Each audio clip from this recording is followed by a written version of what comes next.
Hello, and welcome to another episode of the Cutting Edge Figure Skating Podcast. My name is Kim Dunaway, and in this episode, I'll be covering the women's event at the 2024 Four Continents Championship. And this event was won by Mona Chiba of Japan, and she was third here last year and now makes it to the top of the podium. So let's take a quick sidebar and talk about Japanese nationals real quick because, as always, there's a ton of ladies who are super talented in Japan, but not everybody can make it to the world team. So Mona Chiba did not have a great Grand Prix season. She was sixth in one event and ninth in the other. And so for me, she was a bit of a afterthought going into Japanese nationals. I was really expecting the world team to, of course, be Kaori Sakamoto and then be some combination of Hana Yoshida, Rion Samayoshi, maybe Mai Mihara. And instead, we ended up with a world team of Kaori, Hana Yoshida, and Mona Chiba because Mona was second at Japanese nationals. So Kaori was first, Mona Chiba was second, actually beat the third place finisher Mihi Shimada, who is a big, huge deal in juniors skating. If you don't know, and she'll continue to be a junior because unfortunately for her, she's too young to compete at the senior level, even though she's like won everything at the juniors now for a couple of years. Fifth was Mai Mihara, sixth was Rinka Watanabe, and seventh was Hana Yoshida. She fell on her triple axel in the short program and popped it to a single in the free skate. So, but due to her doing well at Grand Prix final, where she was second, she was able to make it onto the world team. So basically got the benefit of the doubt like Rinka Watanabe did last year. Rinka won Skate Canada, made it to Grand Prix final, and then while she didn't do well at nationals, was able to make it onto the world team. So that meant that Rinka Watanabe, Rion Shumiyoshi, Mai Mihara, none of them made the world team. So here, the team was Mona Chiba, Mai Mihara, and Rinka Watanabe. And so Mona Chiba had basically the best competition of her career here. Just really unbelievable in her short program. I have loved this Dark Eyes short program all season since I saw it at Skate America. Her costume is just to die for. It's so different than what you would see anybody else. It almost has like a half nod to Sasha Cohen's Dark Eyes outfit that she wore way back in 2005 and 2006. And then just with a totally different skirt. So she's got a nice snap on her jumps. I love the final layback spin that she does in that program. I just feel like she doesn't give us any face. Like it's just sort of very much the same the whole entire program. And the long program, very strong technical performance from her here. And she also got the judges' marks for PCS as well. So her only negative GOE in her long program was on her triple flip, double toe, double loop combo. She ended up with a Q call on her flip. Not a lot of height on those last two jumps either. She has a triple Lutz double axel late in her program that gets her 11 points, which is how she ends up getting, over 143 points here, which is a big, big score. And all of a sudden, she could be a contender for the podium. We have not seen the consistency out of her that she is capable of, but I think this is going to give her a nice confidence boost going into Worlds.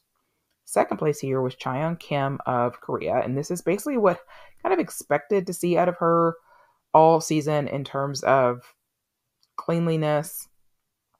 I will say, she leaves a lot to be desired in the presentation department, but this is her first full year in seniors, and so oftentimes it takes a year or two for that presentation to develop. They're so sort of focused on the technical jumps in the program. I thought in the short program that she was good here, but she really lost out on grades of execution and on a program components. In the long program, I feel like I just kept checking out of the performance. It just wasn't even what I felt like. I felt like this program looked more exciting like earlier in the season, like on the challenger circuit and maybe on like her first Grand Prix. And I just feel like it's lost some of the magic. And I hope she can bring it back because when she's at her best, she has this really nice spark about her. But when she's stressed, it just sort of brings the whole program down a level or two. But even so, coming out here, getting second, I think should feel a lot better for her. It was a huge disappointment for her not to make it to Grand Prix final. And so she is somebody who I expected to be a contender, and she has been a contender for most of the season, but I think overall maybe has underachieved a bit than what we sort of expected. So we'll see what we see from her, but a great outing for her, especially to rebound from some of the more last disappointing performance that we saw her at her second Grand Prix of the season. In third place here was Rinka Watanabe of Japan, and this is the best that we have seen Rinka. I feel like all season she's just been like almost there. There's been a couple of jump passes that just hasn't quite gotten there, and I feel like this is more of what we saw from her last season. A little too late this year to get her onto the world team, but made the best of the opportunity that she had here. So her short program, the Avatar Way of the Water program, I've really enjoyed the music of this all season. She missed her combo on her triple Lutz, but she did add a triple toe to her triple loop, which she does very well, frankly. She got Q calls on both of those jumps, unfortunately, so her tech score went from 38 to 35 points. So she lost almost 3 points on that one call, and so that ended her up in about fourth place going into the free skate. And then all of a sudden in the free skate, she does a clean triple axel to start her program. And I'm like, where did that come from? Like, we haven't seen that for a while. Then she goes off and lands a great triple loop, triple toe again, even though she two-footed the toe. She popped the triple Lutz in her triple Lutz double axel combo, and her second triple Lutz was under, but at least it wasn't popped or a fall as it often was last season. Thought her combo spin was very slow. I did feel like the program kind of picked back up again with the step sequence in the last spin. It was like almost there. I mean, she got 134.95, and that took her from fifth. So she was in fifth, not fourth, to third. But she lost 10 points easy on the mistakes that she made. Now, she lost by 12 points, so I don't think even with that would have gotten her the win here. But, one less mistake would have gotten her second on the podium here. But even so, really great step in the right direction. Just some really strange comments, like after her short program, where she said that she's been working on a quad, and if she can't get the quad, then she might retire. And I'm like, is this like a poor translation? Or did she really say this? Like, she's like, why, honey, why? Like, you don't need a quad. Like, the triple axel would be great if she could land it consistently, but even if she didn't have the triple axel, like if she just went out and landed clean the triple content that she has, she'd be a contender in all of the competitions that she enters. So, like, that was really strange comments after the fact. Like, please, honey, don't quit if you can't do a quad. Like, it's okay. Focus on the triple axel. Like, get that back under there. All right. Fourth place here was Ava Marie Ziegler of the US. In the short program, I thought that she had just really strong jumps. I have seen multiple people mention that she has changed coaches, that she has like a different technique with her arms, and that has helped her sort of reel in her big jumps and be able to land them much better. I really like that her double axel is like the second to last element of her program. Even though it's not great jump math, because it would make more sense to have a triple jump there instead of a double axel, you get more points. Just that so often we see like the same jump layouts, like everybody does their step sequence and then two spins at the end. So it's nice to see something a little bit different. In her free skate, she does not have a triple combination. So she really depends on the triple flip, double axel combo that she does at the beginning to really get her a lot of points. The problem for her is that she ended up with edge calls on both of her Lutz jumps, which her second Lutz, she had a rough landing on, and that cost her some points. But with those edge calls, her technical base went down almost 3 points. So she went from 70.41 to 67.71. And that was a difference between her being on the podium here and not being on the podium. And because she doesn't have a triple in her free skate, she really lacks the technical base value to have any real buffer in her skate if she makes a mistake. If she makes a mistake on something, she loses so much value because she doesn't have a high base value like some of these other ladies ahead of her to really be able to make up for it. So she's really got to go out there and skate clean. And if she doesn't, it's hard for her to be able to get enough points with the other elements in her program to get back on the podium. So I think that's something that they definitely are going to need to work on going into next season. Of course, the strategy for her at first had to be, can we just get this girl consistent? Because she has not been consistent. So now that she has a little bit more consistency that we've seen out of her in her last two competitions, then the next goal is really going to be, where can they add a bit more technical base value to give her a little bit of a buffer, not just if she makes a mistake, but so she can compete with some of these other international competitors, but also so she can compete with US competitors at home, which of course brings us to the decision that she made to come here instead of go to nationals. She says that, she's been injured and she could only do one event, and this is what they chose to do, and she was happy with that choice. And so the understanding was that they felt like she hasn't gotten a lot of international assignments and they wanted her to go and get world standing points. And I saw a lot of people online, especially on Reddit, saying she's playing the long game. This was the best decision for her to make. She goes here, she gets a bit more international recognition. So this is my pushback and devil's advocate argument to that. If you go to nationals and put down these same two skates, you might win nationals, and then you get to go to worlds, and you can get world standing points there. You can get international recognition there. So by choosing not to go to nationals, to me, it's almost like waving the white flag and being like, I can't beat these two ladies, so let me go and get these world standing points since I can only do one competition. And so for me, I would rather see a skater like bet on themselves. Like if it's a situation where like I really needed that one more week to get my body right to be able to compete, okay, I get it. But it just kind of feels like if you bet on yourself, you show up at nationals and do well, then you get the ultimate world competition that's better than four continents. So again, it's unfortunate that the two competitions were so close together, because ordinarily this would never be an issue to begin with, right? And for the people that say, oh, they should send her to Worlds anyway, absolutely not. Like, you have to show up at the pressure cooker that is nationals and prove yourself there. There's nothing to say that she would have had these two skates there because she didn't go there and prove that she can do it. So I'm happy that she skated here well. And I hope to have a competition at next year's nationals between the three of them that we didn't get this year, unfortunately. I'm glad that they're happy with their decision. It's still puzzling for me from the standpoint of, well, we want more international competitions, when you had an opportunity to get to the international competition and they walked away from that. But even so, very glad to see her do well in the last two international competitions that she has been at.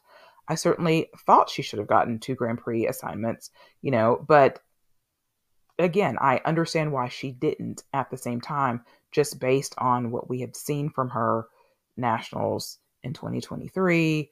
Obviously, she didn't probably have a very strong champs camp, but I think she's put herself on the map. She got herself a first alternate spot to Worlds if something does go wrong with Isabeau or Amber. And so hopefully we can see this continue on next season. We can get ourselves a 3-horse race for U.S. Nationals. Maybe even a 4-head race if Lindsay can get herself together, or Josephine Lee or somebody else. All right. Moving on to the 5th place competitor here, and that was Sayoung Wee of Korea. So notice, not Yellen Kim. So Yellen Kim did not do well at the ranking competition, and she is not here. She was not named to the 4-continent team, and she was not named to the world team either. So she had a really, really rough Grand Prix season, and I hated to see that it continued on to the domestic competitions. And I also hated to see that they just went right with chalk with the domestic competitions, with just no regard for what other people have done in the past. I mean, Hyein Lee barely made the team as well. So, but even so, Sayoung was the second highest Korean lady here. Free skate, thought she had really nice jumps, like not the most exciting program. Another Exogenesis Symphony number 3. Thought she lost a lot of speed at the end of the program, and while she has really nice jumps at the beginning, they start to lose some height towards the end. She's another one that doesn't have any real emotion in her face, which was a shame because she did skate so well. So I think she is also, who's going to be at Worlds? Korea just has 2 spots for Worlds, perhaps. So it's probably Chaeyeon and Hyein, I would guess. I have forgotten about that. I need to go back and look at that. But yeah, again, great skates for her and made the best of an opportunity that she has. And Korea has a lot of really, really strong skaters and juniors. So we'll see if we see her on the Grand Prix circuit next season, or if they give those spots back to Yelim and Young that will remain to be seen. Sixth place here was Madeline Schizas of Canada. And in her short program, she had a wonky landing on her triple loop, but everything else was good. She got a Q on her triple toe, but she was eighth in PCS. Like, I just thought her score seemed low overall. She was ninth after the short program. And then in her free skate, like, she right off the bat landed that triple Lutz triple toe. And I'm like, okay, good. Because I feel like if her Lutz toe combo is working, like, that's a good sign. She had a new dress for her free skate. Frankly, it looked like the same dress, but this one, it was dark pink instead of the turquoise that it was before. I have no idea if this has anything to do with the drama that there was with some kind of collegiate skater earlier in the season that was saying that Maddie stole her dress idea. It was so weird. But she only had like just a step out on the double axel at the end of her free skate and a Q on the triple loop. And I didn't really think that her free skate here was all that different than what she did at Skate Canada. And she got a 132 there and 124 points here. So again, it just seemed really low to me. She did move up from ninth to sixth, so I was excited for her for that. But just feel like the judges aren't loving something about her or her programs this season. In seventh place here was Mai Mihara, and unfortunate for her because I really thought after NHK, like, she probably just wasn't ready, right? And so I was excited to see her here because I thought we would see a little bit more of the Mai that we saw last season. And everything was going so well in her short program, but she does the triple Lutz triple toe in the second half to get more points, and then she fell on the triple toe and got an undercall on it. So that really did not help her with the scores, but she was still in really good spirits. And then in the free skate, I just don't really love this music. Like, I'm not really sure what it is. There's for me, it just kind of was a bit of a disconnect.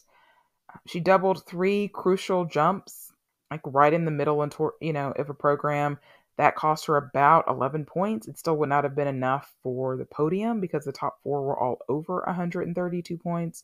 But just maybe this season it just wasn't quite happening for her. And as far as I know, she's going to continue. I don't know. I mean, it's so competitive with Japan, and I was surprised when she continued on this season. I thought maybe she might, just go on for one more season when she went last season. But I think after being so close to the podium at Worlds, she wanted one more season and just got injured and it just didn't happen for her. So don't know what's continuing on for her. If she does, perhaps she can continue with the same programs that she used last year, since they didn't get a lot of wear and tear on them and could use a bit more mileage on them anyway, but we'll see.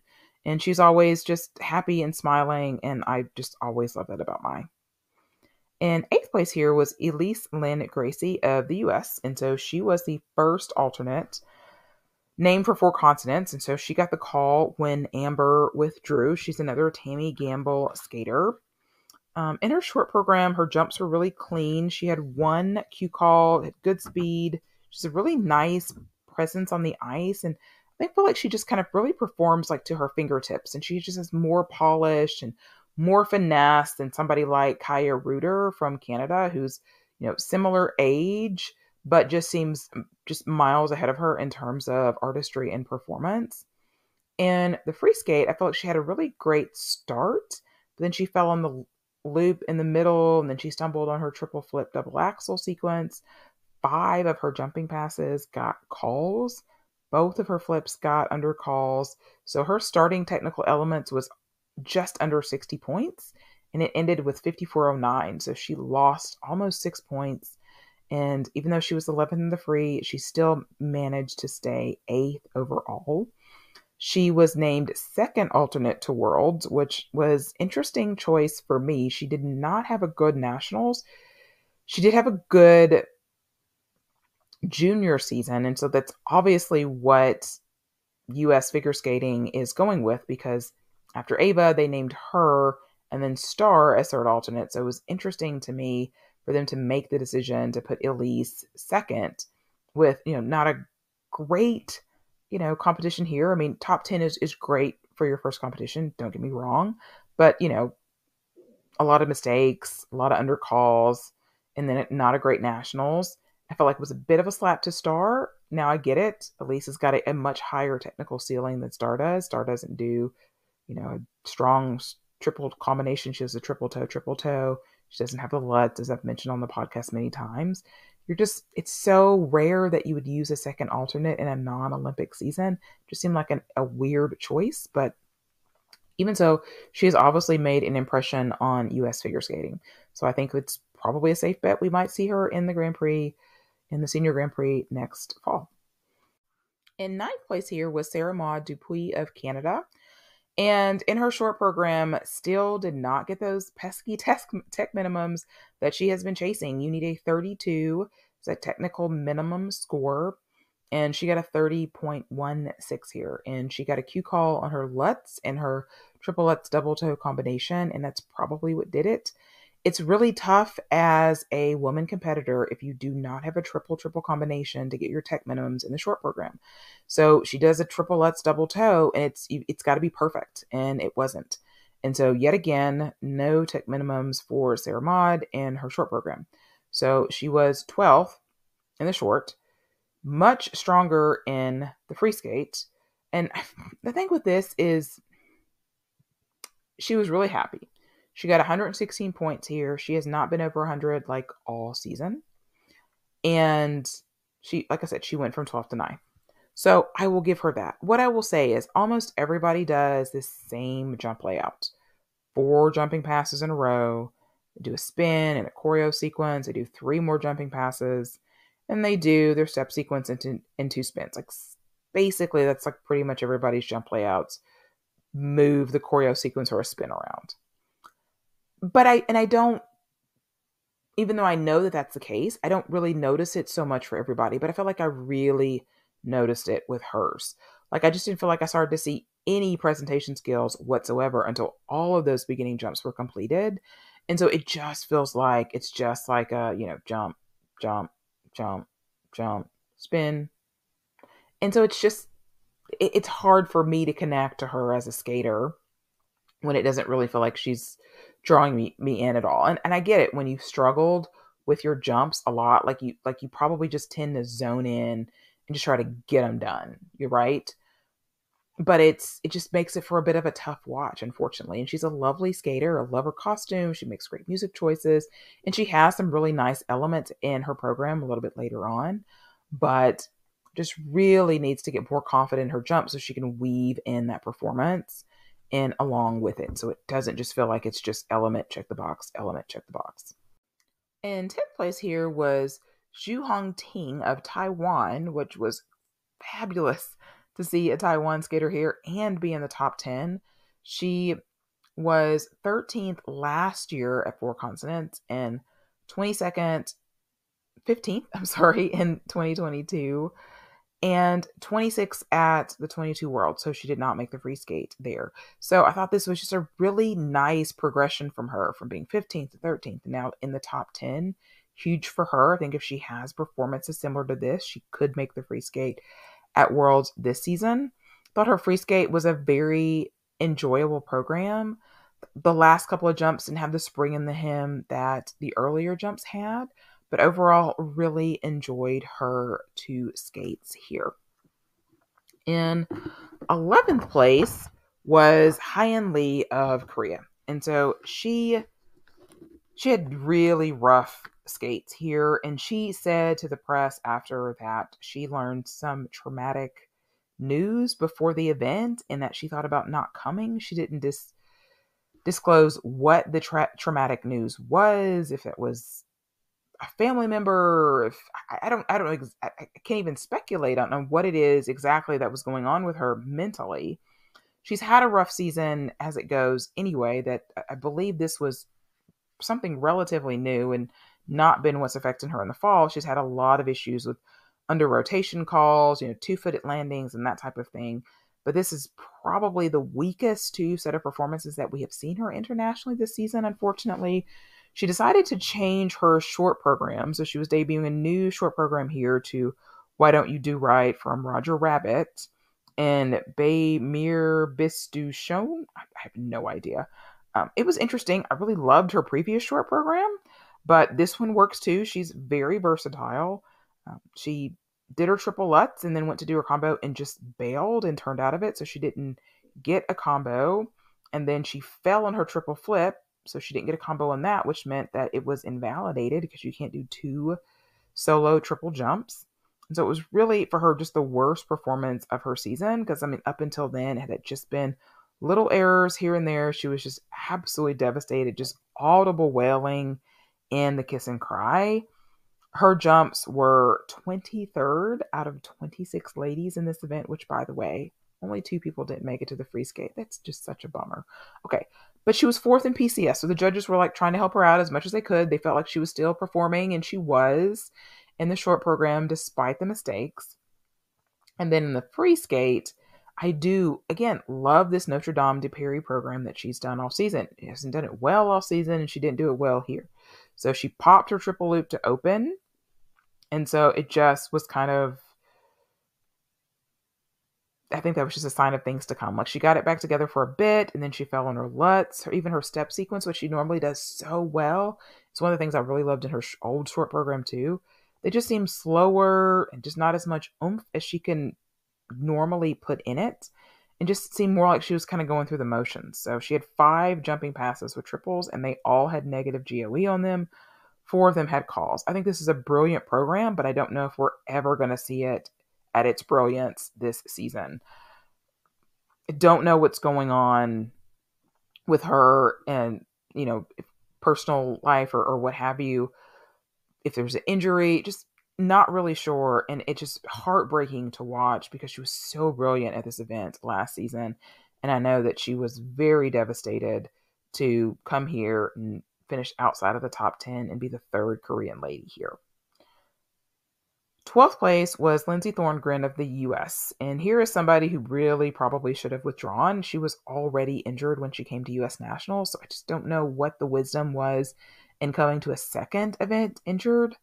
In her short program, it looked clean to the naked eye. Her technical elements was actually over Ava Marie's at 38.93, but after the judges got a hold of her, it went down to 34.1. She got Q calls on all 3 of her triples and an unclear edge call on her flip. So that put her down for starters. And then in the free skate was just a total disaster. So she got a Q call on her Lutz, didn't get a combo off, did a triple Salchow, triple toe, got an under call on her Salchow, got a Q call on the toe. She did not even attempt her triple flip. Like she just marked it like she was in practice during the performance. Super weird. Single axle, she did double axle with a fall. It got a full downgrade. Just like everything just looked like it was so much effort. She just didn't need to be here, in my opinion. Calls on her last 2 jumping passes. She got not a single level 4 anywhere, and she's normally really strong with her spins and at least checks the boxes on the step sequence. So it just was not all the way there, and unfortunately for her, did not get named as an alternate at all the Worlds. And I just wonder, like, if she had withdrawn and just gone on the performance that she had at Nationals, even though she finished 7th there, might she have gotten an alternate spot then? From what I understand, I think because of her 2nd place finish at NHK, it doesn't affect her ability to get funding for next season. But I just hate it that she had such a great Grand Prix and just injury bug hit her and just wasn't able to end her season as strongly as I know that she can and that she would have wanted to. 13th place here was Hongji Chen of China, and really have enjoyed her in the other outings that I have seen her in this season. In her free skate, I thought just a very nice program, just nice energy. Love the spiral and her choreo sequence. But again, she was another one that once the judges got a hold of her, it was just rough. She was probably the worst that I can remember at this competition. Her technical elements at the end of her program was 56.45. And by the time the judges came down with their scores, it was a 47.84. So almost 9 points, just a lot of calls, under calls, Q call, edge calls, just the whole 9 yards. But I really enjoyed the program. Even with all of the, and a lot of that stuff you can't really see. Like the commentator will say, oh, I'm not sure she got all the way around. but just watching with a naked eye, a lot of times it's difficult, a lot of times, to catch all of those edge calls and cue calls, especially. All right, and the last skater I'm talk about is Justine Miquelette of Canada, and she was 14th here. Her short program, just a lot of mistakes: triple toe, double toe, hand down her flip, stepped out of her double axel, just a lot of things that you just can't do in the short program when you already don't come in with the highest technical content. And then in the long program, she was another one. It was chasing tech minimums for Worlds. And once again, she did not get them. Her technical elements were 47 and she needs a 53 for Worlds. The closest that she has gotten was at Autumn Classic when she was a 1.5 points away from that. But unfortunately for her, just not enough.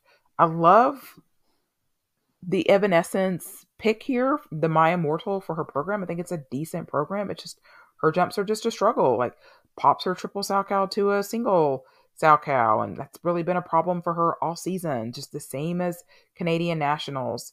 You know, even when she landed it at Autumn Classic, it was an undercall, and so she attempted a double axel triple toe at some previous comps, and they were unsuccessful. So she just needs some other international competitions to get her there. Like, you know, hey, Skate Canada, like, why not send anybody to Warsaw Cup or Golden Spin? Like, you're sending Marjorie and Zach to Challenge Cup, you know, a week in the Netherlands. Like, why not send some of the ladies to try to get tech minimums? Because this means that, again, Madeline Skeezes is the only Canadian lady that has tech minimums.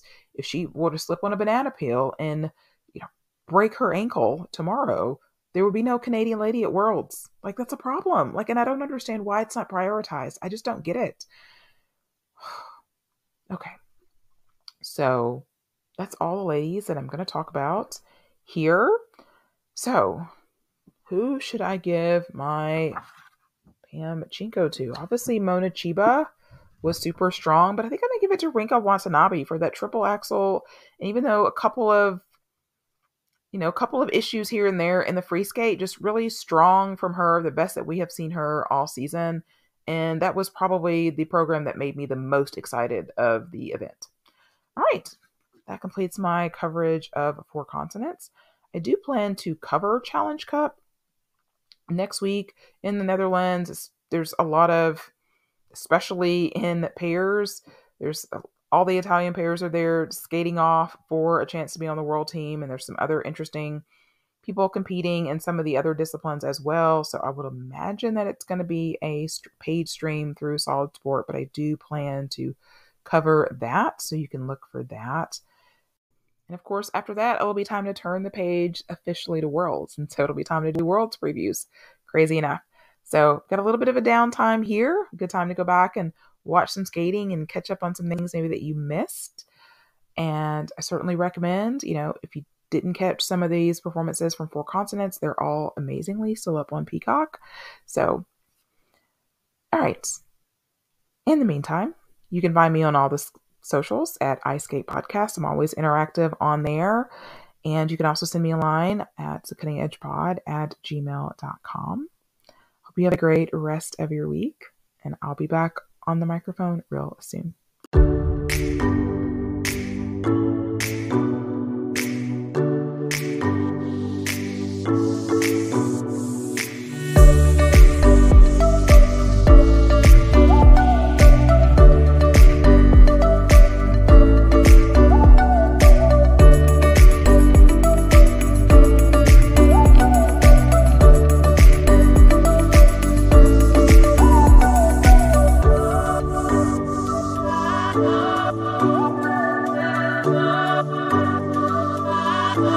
Oh,